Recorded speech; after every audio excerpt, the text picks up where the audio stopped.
everything Elon Musk is doing is to try and get to Mars. And they're like, it's going to cost a lot of money to get to Mars. So guys are like, oh, we're going to have this satellite internet and we're going to make a bunch of money. He's like, no, we're going to do that so we can get to Mars. We're going to take that money and we get to Mars. It's like, oh, we're building up these launch costs, whatever, because we were to bring down launch costs or whatever. It's like, yeah, that's fine. That's a great value add to society. We saved NASA and the government a whole bunch of money, and launch costs is down, and all these new satellite providers are proliferating, right? All these new startups are enabled because of launch costs. But it's really to get to Mars. Like everything he's doing, just backing in, like, how could he use that to either get to Mars or make Mars habitable, right? And that's kind of fascinating, right? Because he's on mission. And so it's like, oh, does SpaceX fit the mission? I mean, does this internet satellite fit the mission? Yeah, it fits the mission, and this is why, right? And so, when people are like, oh, Elon Musk has like 18, $billion or $300 billion or whatever he has, whatever his net worth is at the time, I'm like, nah, that guy's got about 50 million bucks because all that's spent to go to Mars. You know what I mean? Like, this is his mission, his life's mission. And so I think what always cracks me up too, like, yeah, he's worth that. But I think a lot of people don't realize that, like, Elon Musk does not have $200-300 billion sitting in cash in his bank account. He like calls up his bank and is like, hey, is it still there? Right. I don't think, I wouldn't even, I mean, I would guess, I have no clue. I don't even think he has $200-300 million in his bank account. No. Why would he? No, he is fully vested in his mission, and I really admire him for that.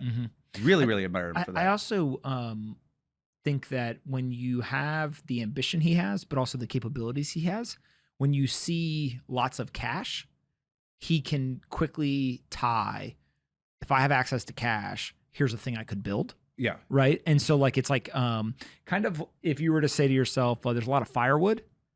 If you know how to make fires, right, and it's cold outside, you see the firewood for what it is, which is fuel for making the fire and keeping it warm. Let's go back to Die with Zero, right? Like, the purpose of the money is to fulfill yourself, right? Like, to convert it into the experiences you want to have. The purpose of money for him is the experience he wants to have is to get the fuck to Mars and turn Mars habitable. So when he sees money, he's like, oh, who could I hire that's genius, right? That will get me to Mars or make the planet a better place, right? So that's his mission, right? And so the money is converted into those experiences, right? And so if you look at kind of like, if you listen to him, I haven't listened to everything he said, or when you sit down and talk to him, it's like, this guy's on a mission. He's relentless about the mission, I did a analysis, which is I Googled, and I looked at companies that he has started. Now, before everyone gets into the huge debate, let's just say the companies he's been involved with, he started. I know there's some people like to argue it, whatever people did on the internet. But if you go down the list, it was like you have PayPal, then you have SpaceX, you have Tesla, you have Neuralink, you have Boring company, and then you have OpenAI, right? So not including Twitter or anything, just these are companies that he was around in the beginning, right? However you want to characterize it. And he's done that since he was basically 20, and he's like 52 or something now. So the guy is averaging one multi-billion-dollar company every 5.5 years. Yeah, it's quite impressive.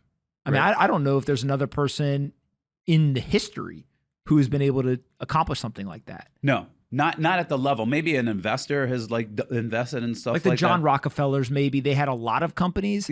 But not each individual company was this big. Yeah, and the impact, right, is just amazing. Right, like I love when people are talking about Tesla in the beginning, and people buy the stock, not buy the stock, or whatever. But I was like, if you listen to him, like I listen to what he says, he's like, the purpose of this company is not to make money or whatever, it's to accelerate the adoption of electric vehicles. What a wild fucking success that has been. Like, he fucking knocked it out of the park, like, with that mission, right? Like, go stand in any city in America that has any level of density, and you will see a lot of Teslas. Yeah, but it's not even his car. He's like, I don't care if Ford or somebody else comes. Like, I want to accelerate the adoption. I want to blow out the park. And now every single one is like, holy shit.